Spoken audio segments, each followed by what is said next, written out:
지난주부터 이어진 이 대장동 항소 포기 논란에서 한동훈 전 대표가 조국 전 비대위원장, 추미애 전 법무부 장관, 추미애 의원을 향해서 토론하자 제안했는데 현직 법무부 장관인 정성호 장관 비롯해서 이렇다 할 반응들이 없었는데 오늘 박범계 의원이 잠깐이라도 마치 토론에 응하는 듯 했습니다. 화면을 만나보겠습니다. 저는 어디든 토론하겠는데요. 근데 그분이 여기 나오겠습니까? 저는 김어준 쇼라도 상관없습니다.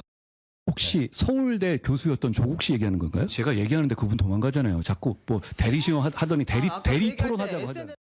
한동훈 전 대표는 판결문에 대해서 내용한 게 거의 없습니다. 그 판결문의 내용에 대해서 조목조목 제 질문에 답을 하면 오늘 얘기도 하겠습니다. 조목조목 답을 할 생각이 있다고 하면 토론 응하시겠다 그 말씀이세요? 태도도 바꾸고 만족거리는 태도 좀 바꿨습니다. 저는 항소 포기할 것이다, 항소하지 않을 것이다라는 것을 사전에 미리 알았지 않느냐 하는 의심을 갖고 있습니다. 그렇기 때문에 그 폭풍 말 그대로 SNS를 한 거예요.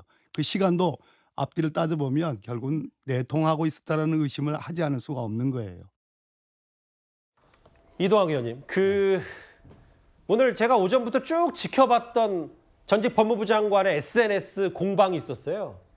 오늘 오전에 한 라디오 방송에 박범계 의원이 출연해서 깐족거리는 태도 바꾸면 토론하겠다라고 마치 이제 토론을 받아들이는 것처럼 했는데 그래서 여러 언론사들이 박범계 의원에게 많이 전화를 했어요. 근데 한동훈 전 대표도 바로 박범계 의원 SNS에 찾아가서 댓글을 달았어요.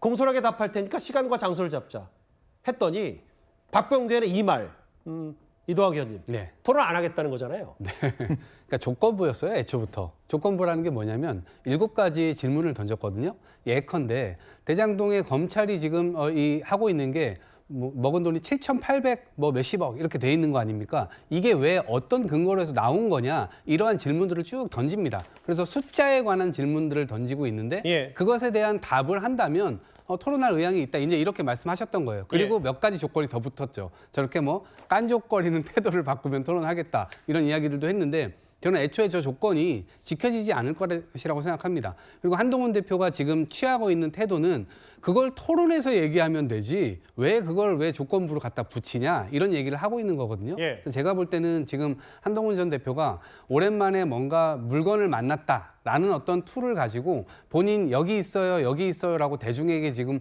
호소하고 있는 그런 시간처럼 보이기 때문에 오히려 거기에 민주당 정치인들이 말려들어서 토론을 한다거나 그렇게 하는 것 자체가 약간 한동훈 전 대표를 띄워주는 결과로 나타나지 않을까? 그래서 아마 응하지는 않을 것 같다는 생각이 듭니다. 근데 이동학 의원 말씀대로라면 깐족거리는 태도 바꾸면 토론, 그럼 나 안 깐족거릴 건데? 라면 토론을 받아야 되는 거 아니에요? 7가지 질문에 대한 답을 하라고 얘기를 했거든요. 그거에 대한 답을 또 안 하고 있어요. 그걸 토론에서 하자고 얘기하고 있기 때문에 둘 다 평행선을 가고 있는 겁니다. 그러게요. 근데 이제 이현정 의원님. 네. 이게 박범계 의원이 마치 토론을 받는 듯 하다가 한계를 못 벗어나고 아까 보니까 박범계 의원은 약간의 숫자 암호처럼 그런 거를 얘기를 하던데 그게 아마 대장동 범죄 수익 관련인가 보더라고요. 그렇죠. 그러니까 판결문에 있는 7천억 관련된 4천억 관련된 이 내용인데 그거 토론에서 이야기하면 될 거 아닙니까? 그거 하자고 토론회 하는 거 아닌가요? 지금 판결문 가지고 토론하자면서요. 그럼 판결문을 가지고 그 내용에 있는 거 가지고 자, 나는 이렇게 생각하는데 한 대표 어떻게 생각하냐, 이렇게 토론회 하면 될 건데 그거를 그냥 내놔놓고 이거 먼저 답하라? 그런 게 어디 있습니까? 토론회 할 때 내용인데 더군다나 토론에서 깐죽거리지 말자. 그럼 공손하게 하겠다. 그러면 공손하게 하면 될 거 아닙니까? 근데 또 그걸 가지고 또 이제 트집을 잡는 걸 보면 제가 볼 때는 오늘 앵커의 여러 가지 어떤 이 질문에 조금 박범계 지금 의원이 좀 말려들어간 게 아닌가 싶기도 한데, 자, 그러면 아까 한동훈 전 대표가 뜨기 위한 거다 생각하는데 박범계 의원 뜰 수도 있잖아요. 본인이 잘하면. 본인이 토론을 잘하면 이 대장동 사태와 관련해서 그동안 한동훈 전 대표가 막 공세했던 거 한 번에 누를 수 있지 않습니까? 그리고 여권에 아주 그냥 이 중심적인 인물로 클 수 있잖아요. 본인한테 중요한 기회 아닌가요? 그러면 토론회 하면 좋을 텐데 왜 토론을 자꾸 이렇게 마치 안 할 것처럼 이야기하시는지 모르겠습니다. 자, 이 사안은 결국 국민적 관심이 워낙 큰 사안이고 그러면 여당도 여당대로 논리가 있을 거 아닙니까? 왜 그러면 항소 포기를 한 이유가 있을 것이고, 그리고 본인이 판결문 잘 봤다면서요. 판사 출신이지 않습니까? 그러면 검사 출신인 한동훈 대표가 문제 제기하고 토론하면 국민들이 보시면 제가 볼 때는 국민들이 많은 판단을 내리실 것 같아요. 제발 좀 이루어졌으면 좋겠습니다. 제가 어제 이어 오늘도 홍보를 하겠습니다. 저희 뉴스탑10 여기 열려 있습니다. 항상. 자리 많습니다. 언제든 추진이 되면 하겠습니다. 근데 잘 안 될 것 같아서요. 정혁진 변호사님. 저는 사실 토론 성사 여부보다 박범계 의원이 주장한 얘기 중에 항소 포기 여부를 미리 알았나 내통 의심된다는 표현이 눈에 띄었던 게 어떻게 받아들이셨어요? 글쎄요, 저 좀 납득이 안 됐는데 한동훈 전 대표가 누구랑 내통을 했을까? 결국은 한동훈 대표가 검사 출신이니까 자기 후배 검사들과 내통한 것이 아니냐 그런 의심을 하는 것 같은데요. 그런데 기사를 종합해 보면은 검사들은 항소 포기를 알지 못했어요. 11시 53분에, 23시 53분에야 비로소 실무 수사팀 공판팀 그 사람들이 그 검사들이 항소 포기를 못하는구나, 항소를 못하는구나, 항소가 포기가 되는구나 그걸 알았단 말이죠. 그다음에 심지어 중앙지검장과 그 노만석 대행도 5시 반까지 17시 30분까지는요 알지를 못했었어요. 왜냐하면 그때 전화통화가 있었다고 그랬는데 중앙지검장이 어떻게 할까요? 이렇게 물어봤더니 노만석 대행이 아직까지도 항소하지 않았냐 이렇게 물어봤다는 거 아니겠습니까? 그러니까 그 사람들도 저녁 5시 반까지 퇴근하기 30분 전까지는 이게 항소가 포기가 된다라고 하는 걸 알 수 없었다는 건데 그렇다라고 하면 외압이 있어서 항소하기로 결정된 것이 그게 막아졌다는 이야기고 그 외압의 주체가 대검이겠습니까? 아닌 것 같은데요. 그럼 뭐 법무부나 다른 데 아니겠는가? 그렇다라고 하면은 한동훈 전 대표가 법무부나 아니면 혹시 있을 대통령실이나 이런 데랑 내통하겠다는 이야기인가? 곰곰이 따져보면요. 박범계 전 장관, 박범계 의원의 말씀은 조금 말이 안 되는 거 아닌가 그런 생각 듭니다.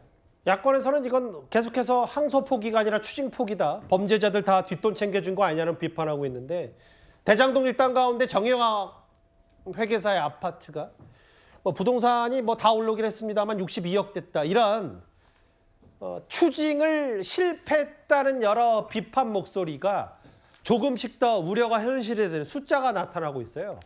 근데 다음 화면을 보겠습니다.